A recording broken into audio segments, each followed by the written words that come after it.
Just to Sightstones in the future. I feel like it's a good time to cover this change because everyone wants to talk about it. So we'll go, I guess, chronologically. Welcome to the patch 8.1 rundown. This is the first patch note rundown of the year, the new year, 2018. Last rundown, we kind of get left off with a small hotfix. It's the end of the year, so everyone at Riot goes, and everyone who has jobs usually goes on break for Christmas and comes back. And this should be relatively big changes because we have about a week before the season starts. So these are the last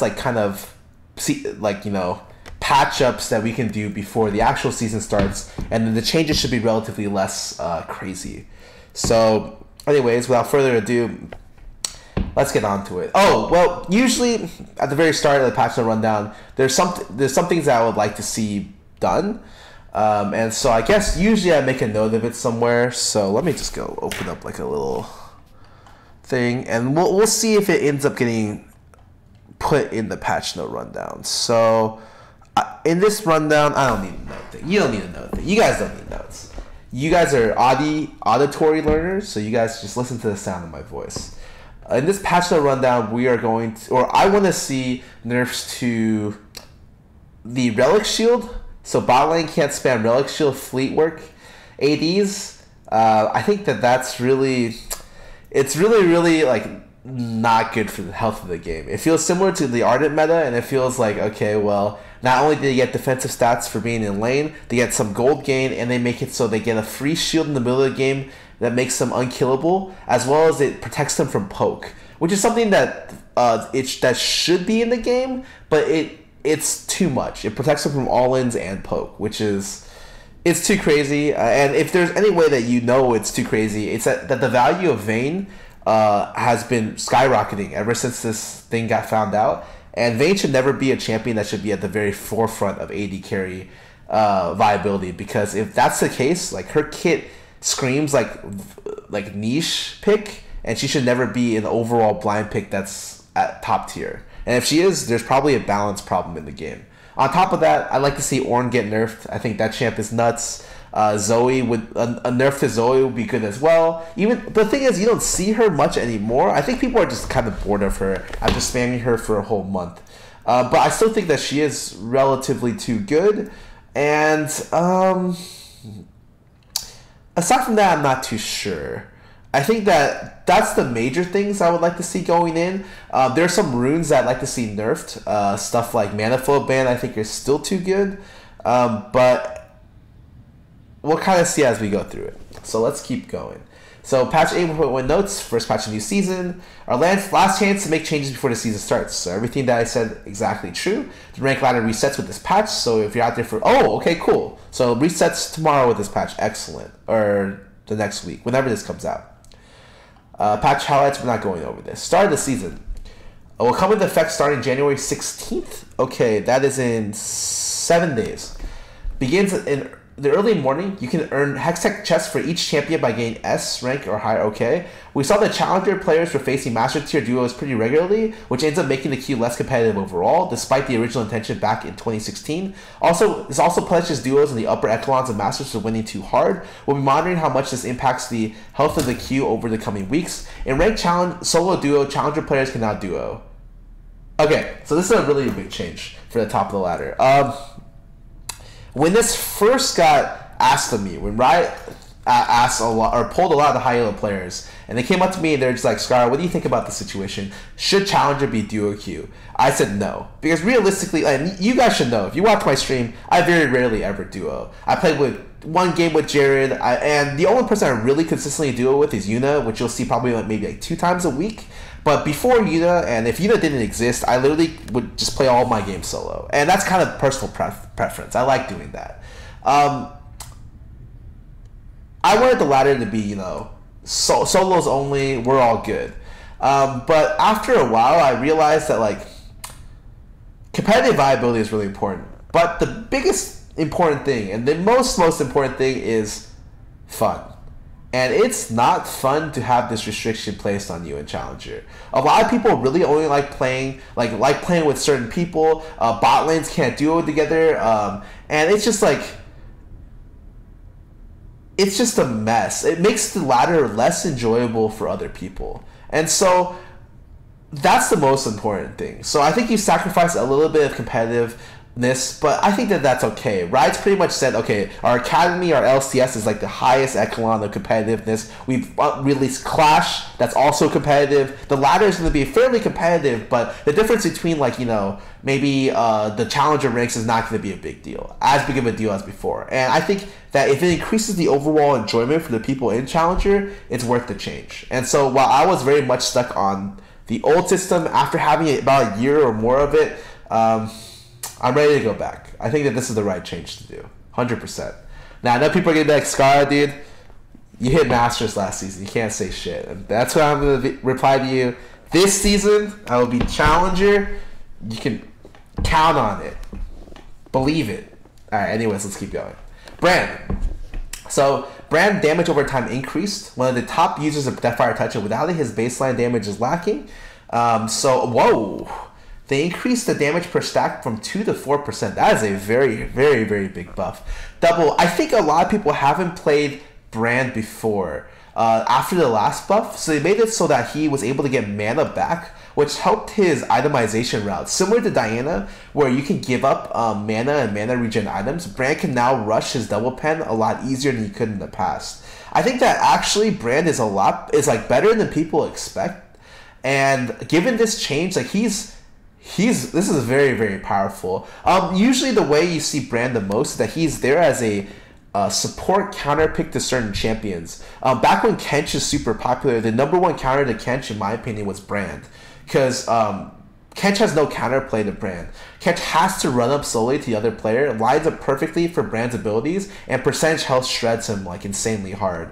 And so I always saw the Brand as the best Kench counter pick, and I don't necessarily think that he'll do much better mid lane, but he's definitely a champion that you can maybe see him more bot lane with this change. And I think that people are definitely underrating him at the moment, and he should see some. Well, he's pretty bad to all in melee threats, but I think against stuff like Taric, stuff like Kench, Brand can definitely see some play. Definitely more play than he's seen right now. And I think especially with this, you might see Brand come back here and there, but don't quote me on that. I am a little. This is the most positive I've been about Brand in a while. So anyone who plays Brand right now, you should be happy about this.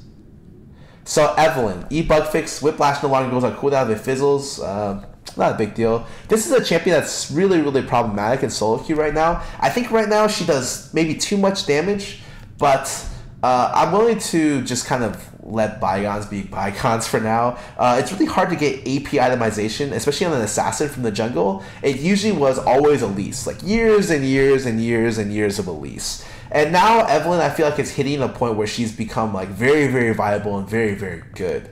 So she could definitely maybe see a nerf here and there, but I'll hold on to that to the point where I think that she's not better than the super great junglers at the very top, but very, very viable in play. And I think that that's a decent spot for her to be in at the moment. So I don't think she needs nerfs yet. If she's more problematic as the season progresses, they can tap her here and there. Graves. They buffed him. Q cost cooldown decreases. W more likely slows more heavily, but for less time. Graves is unreliable in the early game. His burst is small enough that he doesn't need an increase, so we made some small changes to give him more rooms to shine early. Mana buff cost is really nice, 20 off. It's something you max first. 1 second off everything is really nice as well. Now this is pretty great. Okay, so generally you're not going to be able to keep people in smokescreen for the full duration anyways. If you can, it's not because of you, it's because your teammates CC'd them in the smokescreen. And so having the slow be front loaded at the very beginning is way better for you because it allows you to be able to, like, it's way more impactful for you to be able to use it as like a slow to catch up to them, or just of a high disruption tool, because Graves only wants like the initial slow to be able to hit them, and then he's able to do stuff. So these are very nice buffs overall. I don't necessarily know how strong Graves is as a jungler at the moment, because really only all the Graves players stopped playing him. I imagine that he's better than what people think, but I don't know if he's better than the current carry junglers in like Kha'Zix and Nidalee. So I guess we'll see what happens, but these are really, really nice buffs, especially this. Heimer. Big turret damage has been decreased. Your boy Heimer does some serious damage, probably too much in fact. Our Evolve does 100 less damage at level 1. Holy moly. They gutted this. Wow, that's so much. I don't know what to think about Heimerdinger. The only person who plays Heimerdinger in my elo is Heimerdinger, and every time I see a Heimerdinger, I'm just like, wow, this champion is seriously good at being able to deny certain threats from playing the game. And I think that that's his niche. Like, he is a anti-melee champion, and that's kind of where he exists. And if you have turrets out, you hit them with the E, alright, they're dead. I think that niche is fine. I just think it's really funny that niche still exists, because Riot initially was like, look, we're nerfing turrets because, you know, he's too problematic against melee threats, and then after the rework, Heimer is still the best anti-melee threat in the game, like one of the best anti-melee threats in the game, and still super oppressive against melees, which means that I don't think that they really succeed at taking away his like strength. I don't mind that they just recognize that he's there to be an annoying, super annoying champion against melees that does AP damage is very hard to dive. It has a semblance of poke. I don't think that they should nerf him past this. He is very, very annoying in certain matchups, but that's just the state of the champion, and I don't necessarily think he needs to be nerfed. At least not any more so than champions like Lowy. Kayle. Early attack growth and bonus attack speed reduced, E cooldown increased later. Without the stats, namely CDR from the old rune system, Kayle has a harder time reaching full uptime range of Righteous Fury. On the other hand, most of the new runes gave her more damage overall. We're trimming back on basic attack damage, but making it easier for her to reach Righteous Fury uptime more easily. Okay, so they're nerfing her AD and her innate bonus attack speed. And what they're doing is they're making it so her E cooldown goes down with levels, incentivizing you to level it.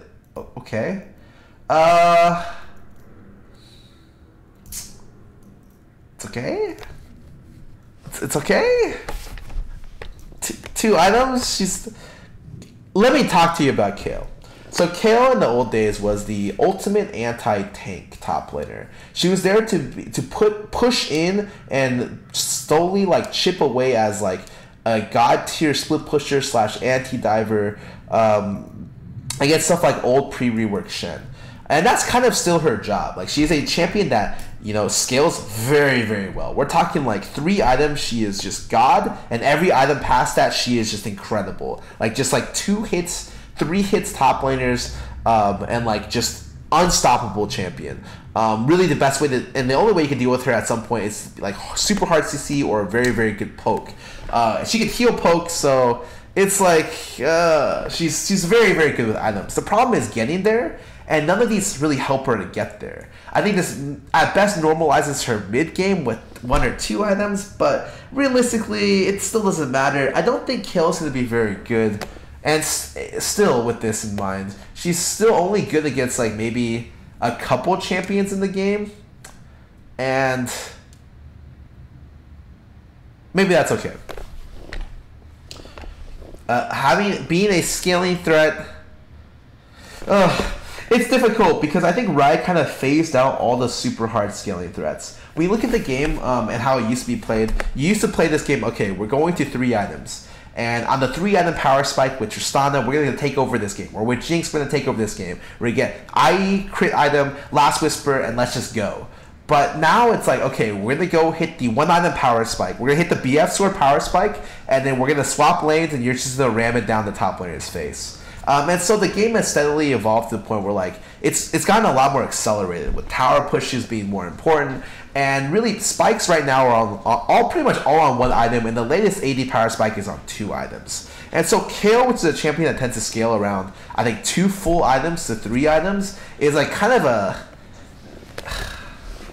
remnant of the past. Is how I see Kayle. Until I don't think she does well in this current meta and needs too long to get going.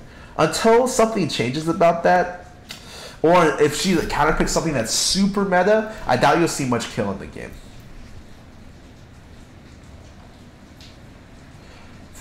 Skarner. E procs more damage and stuns for longer. Base mana increased. Skarner's been pretty weak in the preseason. True. Well, I just think pretty weak in general. So we're buffing up his damage, crowd control, and mana. Mana, I don't think he necessarily needs that much of it because his like little mini game with the spires gives him pretty much unlimited mana regen. But it's nice to have for sure.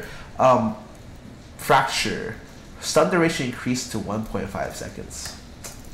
That's actually a lot. The proc damage got buffed by 50? Almost 50? 45? That's a lot. Ah, this champ might be good. You just go ahead and max ego full tank and just run at people?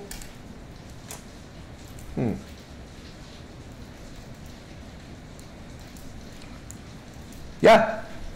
This is definitely a pretty big buff for him in both base damage wise and especially the CC. Having like increasing the CC duration by 50% allows you to set up really well with your team, and even do like small skirmishes better too. So I like it. I'd like to play more of it to see.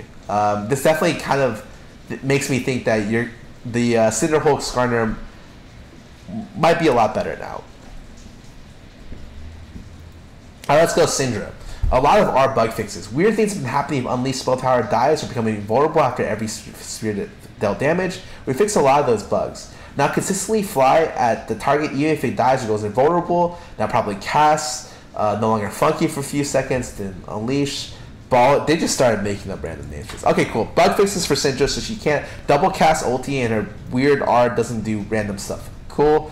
Relative strength of Syndra right now, I think she's got a little bit weaker to a lot weaker. And I think that's just off the new rune system. I don't think she really uses the new runes that well as the other champions do.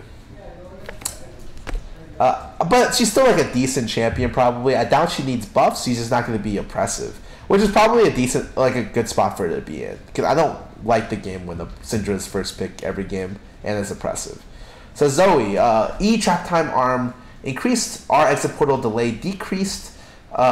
Zoe's hit or miss based on skill, not her opponents. We want to give you a bit more players for actively dodge Zoe damage. So give players more time to see where Zoe or her skill shots are. Now it takes longer for to register Zoe's new position for purpose of calculating damage when casting our portal jump. Okay.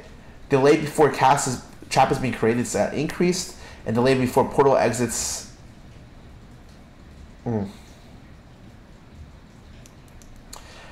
I like this actually. I kind of do agree. I don't even know if you should be able to R portal jump or like Q into R, and I think that that's exactly what is happening right now. Is that you're able to do that from such long range that their ability to react when they see Zoe, the Q's are already on the screen flying in their face at like super high speed. I think being able to disjoint that or like even removing that from the game will make it a lot easier to play against Zoe and react against it as well. Generally good nerfs all around for the champion. I know a lot of people have talked about like nerfing the E damage or all of that. I think that the champion itself just needs to maybe just have some of the RNG normalized, like the W normalized on what you could possibly drop early. The maybe some of this Q ulti interaction to be a little bit changed. I don't actually know if I think what happens is the QR thing is supposed to be a nerf so that it's harder to do, and they keep doing this over and over again. I'm wondering if at some point they're just going to nerf it and make it so you can't do it anymore. Overall, any nerfs to Zoe is good in my book as long as they don't nerf her overall damage by too much, because if they do that, Zoe only has one core damage ability in her kit, and that would slaughter her. And so that's the one thing they want to try to avoid the most. Okay, so what is this? Very splash update. Yeah, you know what? It is exactly what it says. Predator. Addressing a few feels bad parts about Predator. Predator is a bit awkward to use, yes. Introducing new usability tweaks to make it its activation more consistent. If Predator channel is interrupted, 50% of its cooldown is not refunded. Okay. Bonus damage is procced via an area effect ability and now prioritize the lowest health hit. Okay. Predator's rate of movement speed is increased by 50% for the first, second, and half of the effect. This is unlisted in the tooltip because if you're making decisions around it, you're probably overthinking things. Isn't that kind of a big deal? My general thoughts about Predator is that it's very niche. I've used Predator once the entire preseason, I think, and so I'm not very well educated on this. There's not much in terms of me even seeing this in games, so I don't have much feedback to say about Predator except for it's probably really, really niche. I saw one new do it with Predator and run into my lane like 4 times in a row and really piss off the other mid laner, but in terms of actual effectiveness, I don't know how good Predator is. Maybe it's better than I thought, and these buffs do help it. I don't mind, like right here. I just don't know. I think that it's still relatively somewhat weak or somewhat inconsistent compared to the other stuff. Resolve path stat bonuses. Stat bonuses are now split between health and a stat provided by your secondary rune page. Oh, really? And provide the same regardless whether resolve is primary or secondary. Taking resolve tree secondary was a good call in the old system because runes and masteries combined give you a decent chunk of baseline survivability. Without the stat feature, taking resolve doesn't feel great. We're changing the way resolve works as primary and secondary. Okay, so everything that goes with resolve now grants attack speed, AP, or AD. That's great. I actually love that. That's super nice. 160-30 health sounds great, but in all actuality, usually the stuff that's going resolve second or resolve primary, aside from, I would say, stuff like Alistar and Leona, really wanted to use the other stuff. We're talking bruisers especially make it very, very nice. Resolve secondary now grants...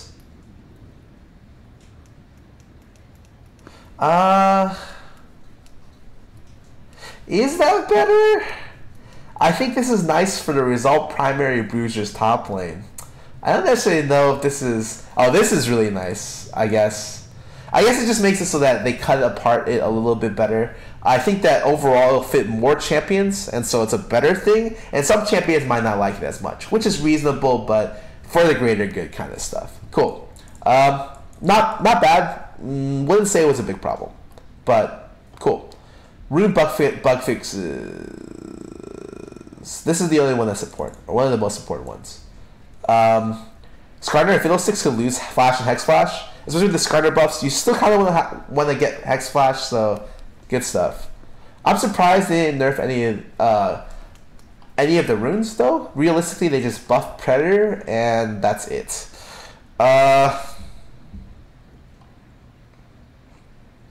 Oh, readability improvements, really nice. Good health. Hopefully this will help with the health bar problems. I know a lot of people didn't like them. Me included, I thought they were a little bit bad, but not a big deal. Honor 2017 is seeing some changes based on your feedback. Great. Alright, what are the actual changes? 3 checkpoints in between each honor level for every checkpoint after level 2. You're guaranteed a reward to celebrate your progress. Checkpoints stop after level 5 because there's no level 6, but you'll still get rewards at the same intervals. Okay, so you can see the progress before your reward. Cool, good, nice visibility. Your honor level resets at the season start to checkpoint between 2 and 3. Players who finish 3, 4, and 5 earn a small boost based on their level. Okay. We've made some big adjustments to how rewards work. New keyless honor orbs drop at every checkpoint past level 3 and keep coming after honor level 5. Honor capsules now drop when you reach 3, 4, 5. That means you'll get fewer capsules than before, but they'll contain the most exclusive rewards. Okay. Orbs and capsules give you better rewards for every level up. Here's what you'll earn every time you level up or reach a key. Key fragment, level 3 capsule containing whatever, level 4 capsule containing cool and emote. That's not what I'm looking for. 5 key fragment, Grey Warwick Medieval Twitch. Ooh, that's what I like to see. Or higher value champion shard. If both are earned, you're guaranteed the emote skin. Level 5 orb containing 3 fragments. Okay. It seems better, and honestly, I just want more free stuff. So if Riot Games literally, if this is just Riot Games being like, look, it's more visible and you'll get more free stuff. That's great in my book. I love free stuff. It seems like that's the case if you're an honorable player. I think it's really easy to get like higher level honor stuff. If you're the person who's stuck in honor level 0 or 1, you're probably, how do I say this? You probably should unplug your key, like turn off your alt chat when the game starts, because you're a great player, but you know, maybe it's you that's keeping yourself back.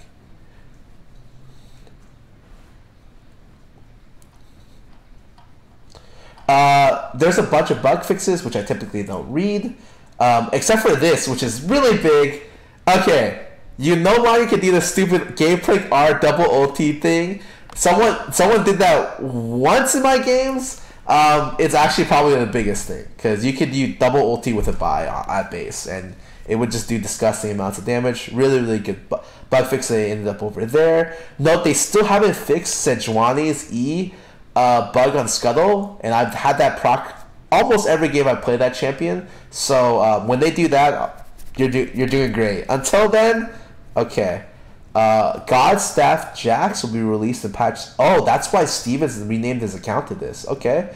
The following emotes will be released in patch 7.8.1. Dabbing Pengu. Jesus. Welcome to 2018 indeed.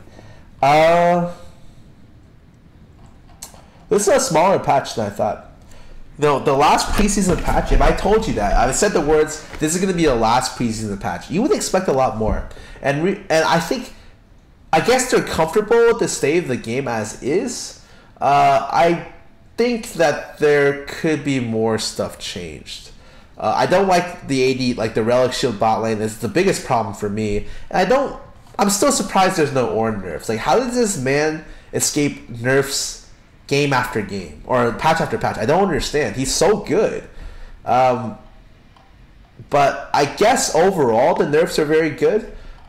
Being able to buff like weaker champions is stuff that I really like seeing, because it generally pushes the power level of. I like pushing the power level of weaker champions up, as opposed to like just like nerfing everything that's strong, because if you're nerfing stuff that's strong, other stuff will just go up and replace it, and the champions that are really bad will just still not see play. But I'm really excited actually to play Brand support next patch if I ever see a good melee matchup, and probably a little bit of Skarner.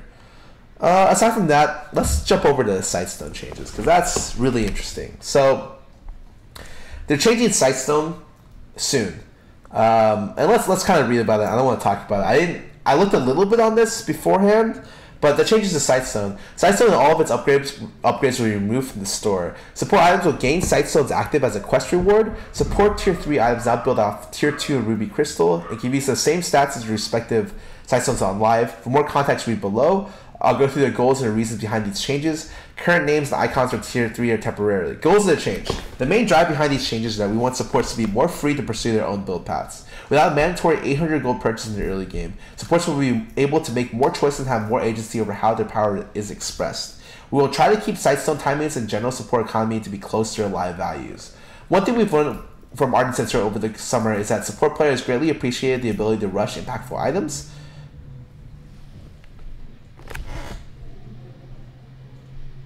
Yeah, because it was super OP. Sorry. They will be able to feel like a bigger participant in the game. Yeah, I mean, yes. We've also learned that the game still functions well without a Sightstone rush. In other words, the game doesn't break down from a lack of early vision. But you put Zombie Ward in the game. That's so much early vision. Alright. Let me keep reading. We will still like the size sometimes to be a reflection of the support player's skill, so we're putting it on the quest reward rather than giving it out as a specific game time. We found that for most players, the existing quest reward were very low satisfaction relative to their power level. We're hoping that gaining this active is a much more noticeable and satisfying reward. Unfortunately, having it active as a quest reward requires us to remove the active branches to the item chains. Some of these provide important options that we'll be looking. Okay, so they're removing the actives. They're putting the Sightstone on there. They're making it so you can't buy early Sightstone. That's fine. Okay, the thresholds reduced to 500 gold. You're probably hitting it around level 9 in the game, or probably like around like between level 6 to 8 or 6 to 9 on bot lane.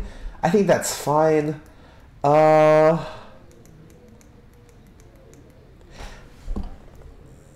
This is the real reason.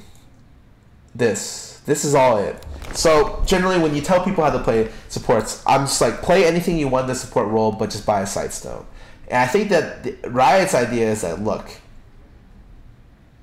why do that? Why even buy a Sightstone? Like, why make it mandatory to buy a Sightstone? Why not give it to them? And this will allow, again, them to make more choices. And so you won't get flamed playing Lux with no Sightstone building double pen. I actually like the idea. As dumb as it sounds, I think that it's a smart way to push the game forward. It's like, sure, they should buy Sightstone, but their reasoning is solid. I like the idea of why they want to do it.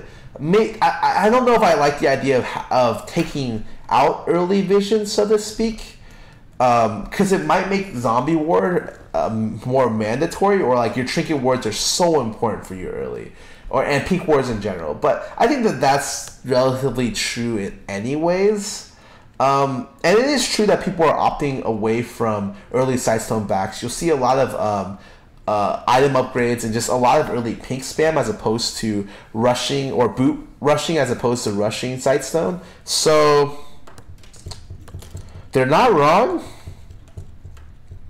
I think it's a smart move. The only one caveat of this is that there's certain mid laners that run the items mid lane, right? So you have stuff like Echo, for instance, who runs that item mid. You have Nasus that runs the coin top lane, and I've seen Gameplank with it as well. On AP Nasus, you tend to run the AP item, and so you're giving, if any of those champions become really strong, as if AP Nasus would ever be strong, but if they ever did, you're giving them a lot of free power with giving them vision with their item, which is something. And also a lot of junglers are picking up the AP item as well. So giving them free vision makes the power level of those respective junglers a lot higher. So I'm kind of scared by that, like stuff like giving Eve in Italy a free like green jungle item plus their like chilling smite or challenging smite is probably going to be annoying, super annoying to play against. And I think that might be an unintended side effect of this. But if they're able to balance out those really kind of fringe cases, I think everything should work out really well. I'm happy they're doing this.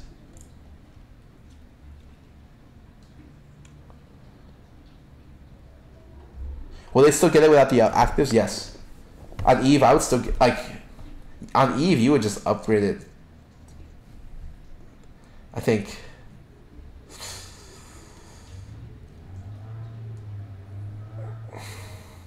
Alright, that's pretty much it for me. It's been...